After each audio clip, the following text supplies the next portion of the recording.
अचे त असांजो अॼु जो मस्त मेहमान बा दीपक वाटवाणी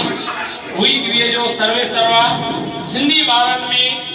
अलॻि हिकिड़ी रोशनीअ जी सिंधियत जी जागृत करण वारो बा दीपक वाटवाणी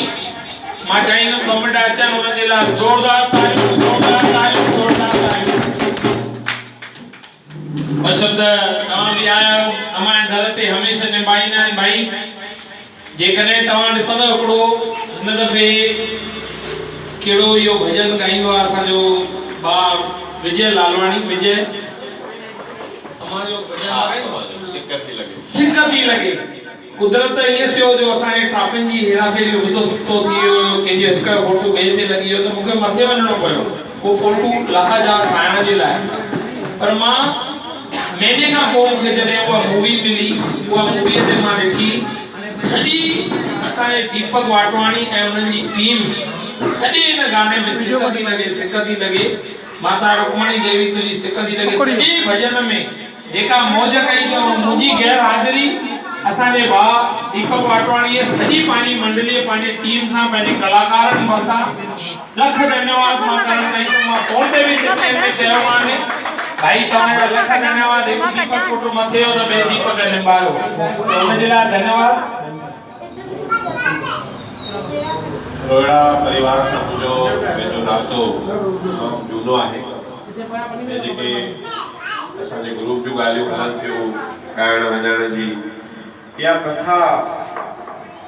सच में शुरू जे करे कई वई आहे जो असांजे विच में सिंधियत जो जज़्बो पैदा थिए जाम ॼणा चवंदा आहिनि की ईअं नचण टिपण सां संगीत सां छा थींदो तव्हां ॿियनि जातियुनि खे ॾिसो उन्हनि जे विच में बि पंहिंजी क़ौम जे लाइ पंहिंजी ॿोलीअ जे लाइ इन्हनि सरगर्मियुनि मां तव्हां चैनल ॾिसंदव गुजराती ॿोलीअ जा बि चैनल हलंदव सिंधी चैनल कान्हे तंहिं करे असां किथे त बि सफ़र था त मनोरंजन ॿोलीअ खे वधाइण जे लाइ तमामु ज़रूरी आहे बाक़ी टेक्निकली त मां बि शुरूआती पंहिंजे ब्रेड एंड बटर जे लाइ धंधोड़ी थी रहियो आहे धंधे वापार में बि दीपक रोहिड़ा साहिब वास्तो रहियो आहे कम्युनिकेशन सेंटर हलाईंदो कॉन्फ्रेंस फैसिलिटी अॼु वरी मां बाय प्रोफेशन नरेश रोहिड़ा हिनजे भाउ सां गॾु आहियां वकील आहियां कॾहिं कॾहिं कोर्ट में माण्हुनि सां मिलंदो आहियां क्लासिस हलाया आहिनि क्लासिस में तव्हांजा ॿार पढ़ंदा आहिनि तव्हां मां केतिरियूं आहिनि जेके मुंहिंजी मिसिस जेका आहे उहा अॼु बि कल्याण में MK कॉलेज में वाइस प्रिंसिपल आहे त कीअं असां दीपक जी असांजे अंदरि जेको जुनून आहे न उन जुनून जे करे असां हे सभु कयूं था ऐं उन जुनून जे करे तव्हांजे विच में प्यार पालो बसि इहा सिक बरक़रार रखो असांखे पंहिंजी आशीर्वाद पंहिंजी सिक पंहिंजी हिमत अफ़ज़ाई जो हथु ॾींदा रहो त जीअं असांजी सॼी संस्था जा जेके मेंबर त उहे बि पंहिंजे लेखे धंधोड़ी कमकार वारा जॉब वारा उन्हनि खे कुझु मिलंदो कोन्हे वीचारे अॼु जेका तव्हां ॻाल्हि चई की असांजो प्रेरणा सूत्र दिलीप लालवानी जी उन जेकी संकल्प कयो न 12 फिल्मुनि जो बिल्कुलु पूरो कंदासीं क्या बात है जोरदार असांजी सॼी टीम जो सहयोग आहे 6 फिल्म जी घोषणा 5 फिल्मूं थी वयूं 6 फिल्म जी घोषणा 26 जनवरी जे ॾींहुं असां कंदासीं भाई जोरदार तालियूं जेको वॾो शानदार प्रोग्राम सिंधु यूथ सर्किल ते रखियल अथव मां दीपक रोहिड़ा साहब खे जय कुमार नाथानी खे हिननि जी सॼी टीम हा इनवाइट कयो आहे अॼु मां आयो आहियां ख़ासि तव्हां सभिनी खे इनवाइट करण जेके बि आहियो त महिरबानी करे इन प्रोग्राम में तव्हां शिरकत कजो उल्हासनगर जे जुदा जुदा स्कूल ऐं कॉलेजनि जा स्टूडेंट्स हिकु शानदार प्रोग्राम तयारु कयो अथऊं शाम जो 7 बजे सिंधु यूथ सर्किल जुमो 26 जनवरी ऐं गॾोगॾु उन ॾींहं ते तव्हांजे वाताई नई सिंधी फिल्म जो जेको नालो आहे क्या बात है भाई ज़रूर भी ज़रूर अचजो बस इहा मां तव्हांखे हिकिड़ी वेनती करण आयो आहियां हिकिड़ी रिक्वेस्ट करण आयो आहियां धन्यवाद असां पाण चाहींदासीं त अहिड़े सुठे कार्य में असां सदैव पंहिंजे भाउ सां गॾु हुजूं ऐं इन्हनि सुठनि कार्यनि खे अॻियां वधाइण में उन्हनि सां गॾु इहो कयूं चवंदा आहिनि कंहिंजो कयो वञे बि नथो पियो जेकॾहिं केतिरा माण्हू साम्हूं दुकान वारो आहे कोई केरु आहे कोई पंहिंजे धंधे ते लॻे पर तव्हां उन्हनि पंहिंजे धंधनि खे प्रोफेशनल पंहिंजी कम्युनिकेशन हुई क्लासिस हुया अॼु वकालत करण खां पोइ केतिरा एतिरा माण्हू आहिनि जेके उन प्रोफेशन खे छॾे करे उन फील्ड के पाने सिद्धत समाज जे लाइ कुछ करे करे करण जे लाइ उन नौजवाननि में कुछ बिना निस्वार्थ छा थो मिले पियो तव्हां सोचो तो सही घणो पाण पतोड़नो पवंदो आहे मां ॾिसां थो पियो पर इहा बि सच्चाई अथव त कंहिंजो कयो वञे नथो पियो असांजी अम्मा जो मिसाल आहे हाणे वेझो कुझु सिर्फ़